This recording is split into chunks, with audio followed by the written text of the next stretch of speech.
Please like, share and subscribe. February month అయితే start అయింది భయ. ఈ మంత్లో అలాగే మూవీస్ కూడా చాలా రానున్నాయి. అందులో ఫస్ట్గా వచ్చేసి మన అజిత్ గారి పట్టుదల అనే మూవీ అయితే రాబోతుంది. ఫిబ్రవరి 6th అయితే ఈ మూవీ మన ముందుకు రాబోతుంది భయ. ఈ మూవీ అయ్యి మాత్రం హైప్స్ లేవు అని చెప్పొచ్చు.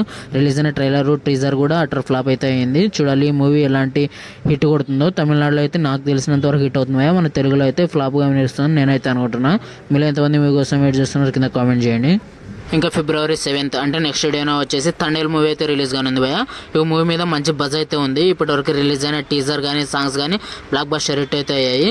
ఇంకా మన విశ్వక్సేన్ గారి లైలా మూవీ అయితే 14th ఫిబ్రవరిలో అయితే రాబోతుంది. ఇప్పటివరకు సాంగ్స్ అయితే ఏమాత్రం హిట్ కాలేదు భయ. చూడాలి ఎలాంటి కంటెంట్తో వచ్చి విశ్వక్సేన్ గారు ఈ మూవీతో హిట్ కొడతారు. మీరు ఎంతమంది మూవీ కోసం వెయిట్ చేస్తున్నారు కింద కామెంట్ చేయండి.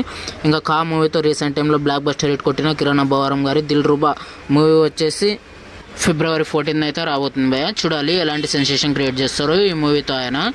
ఇంకా మన బ్రహ్మానందం గారు మెయిన్ లీడ్లో నటిస్తున్న బ్రహ్మ ఆనందం అనే మూవీ 14th ఫిబ్రవరిని అయితే మన ముందుకు రాబోతుంది భయ. నేనైతే ఈగర్లీ వెయిట్ చేస్తున్నా. బ్రహ్మానందం గారి కామెడీ టైమింగ్ అయితే నేనే మిస్ అవుతున్నా భయ. సందీప్ కిషోర్ గారు సింగిల్గా వచ్చి బ్లాక్ బస్టర్ కొట్టి ఛానల్ అయితే అయింది భయ. ఇప్పుడు ఆయన మజాక్ అనే మూవీతో అయితే మన ముందుకు రాబోతున్నారు.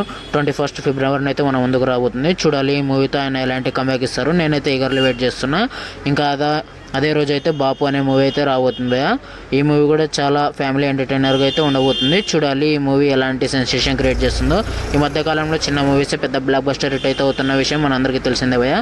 ఇంకా డ్రాగన్ అనే మూవీ 21st అదే డేట్కి అయితే మన ముందుకు రాబోతుంది భయ. చూడాలి ఈ మూవీ ఎలా ఉంటుందో. డ్రాగన్ అనే మూవీ ఆల్మోస్ట్ మన ఎన్టీఆర్ గారికి అయితే ఉంది. చూడాలి ఈ మూవీ ఎలా ఉంటుందో.